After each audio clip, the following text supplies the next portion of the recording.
Good morning, guys. This is me, Rusty78609. My name is Rusty, and I full-time RV. I have full-time RV'd for 23 years.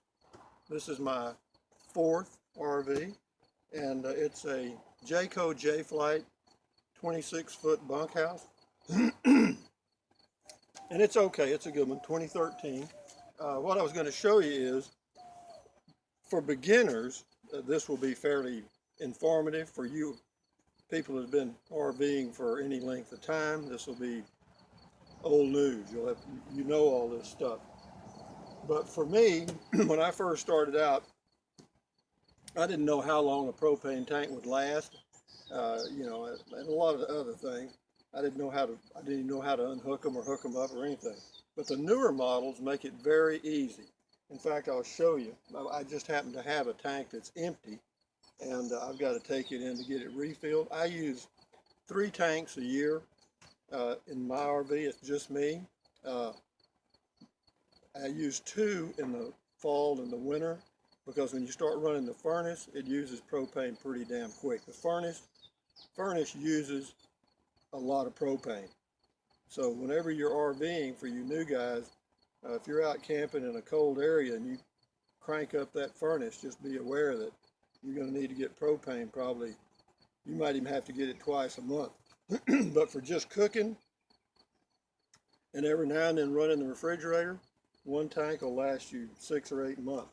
But anyway, on my RV, the way this thing, in fact, on all travel trailers, this thing just pulls up.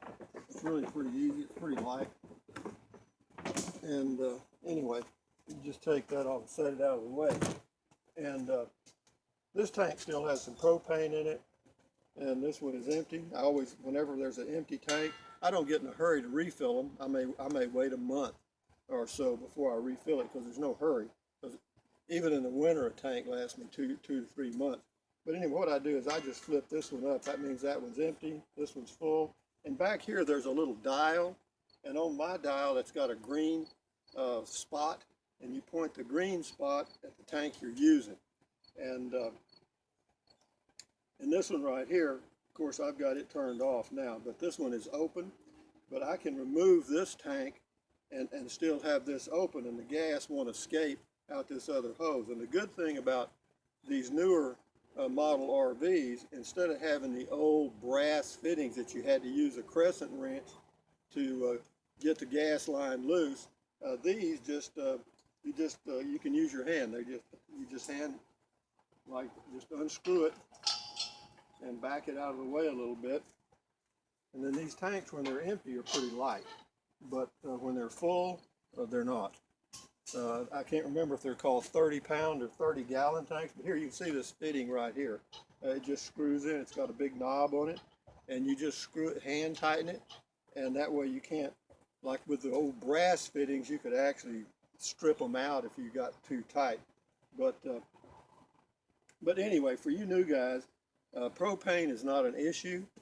Just be aware that you need to check your fittings every now and then. You can get you a spray bottle and put some soapy water in it. I used to inspect gas pipelines for leaks, and this is one of the things we did. You just take some soapy water. You can just use dish, put like maybe a teaspoon of dish soap in a little spritzer and shake it up, and then spray it on your connections or around your connections. And here, where all your fittings are, once you've got your gas on, just spray that and then watch. And then if it bubbles up, if there are some large bubbles that start forming, you've got a small leak and you need to take some action to correct that. But these fittings, knock on wood, have worked very well. Again, this is only a 3-year-old RV. I've got it parked under an aluminum cover here. This is my home base, and I really recommend for you full-time RVers, at some point, get you a home base, because it's wonderful. I've got 3 lots here in a rural area of central Texas, and they're paid for. I've got water, electric, and septic, and I can go or stay. And it's really nice because I've got more privacy here than I do any place I camp, unless I'm out boondocking somewhere. And then that's, I don't do that much anymore. What I do now is I go camping in my Toyota Prius, and I've got some playlists on my homepage, Rusty78609, all lowercase, and you can check out the playlist on Prius camping. But anyway, for propane, the usage normally, now for 2 people or a family it'll be different, but for me, for 1 person, I use 3 bottles a year. To refill a bottle in Texas right now, this is August the 2nd, 2016. To refill a bottle today is going to cost me about $14. And when I first started, it was like 8.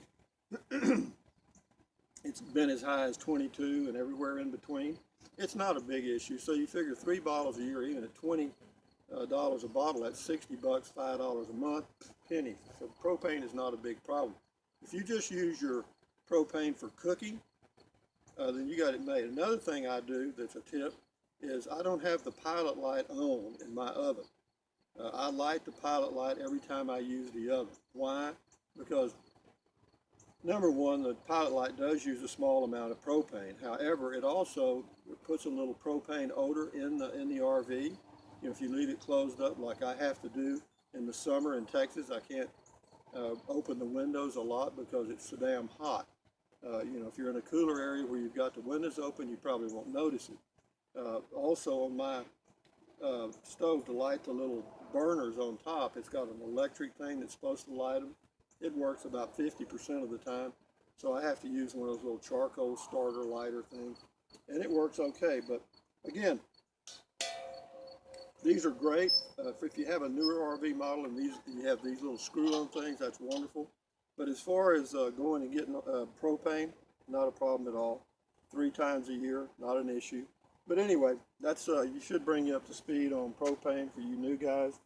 It's easy to do. Just be sure that before you unhook your empty tank, that you turn your knob here so that the gas to this line is cut off, and it's only on this line, the full tank, and even it won't leak. In fact, I don't think even if you have it all the way open, it'll leak. I think it'll automatically shut off. But again, I don't know that. I've never tried it. But again, going and getting propane is easy. It's not a big expense. So enjoy your RVing, and I'll enjoy mine. Thumbs up, carpe diem, adios. Actually, I always say bye-bye. Now, why do I do that? It's just gotten to be a thing. In fact, if I don't do it on my videos now, somebody will get after me for not ending my videos correctly. Anyway, thumbs up. You guys have a great day and enjoy your RVing. Bye.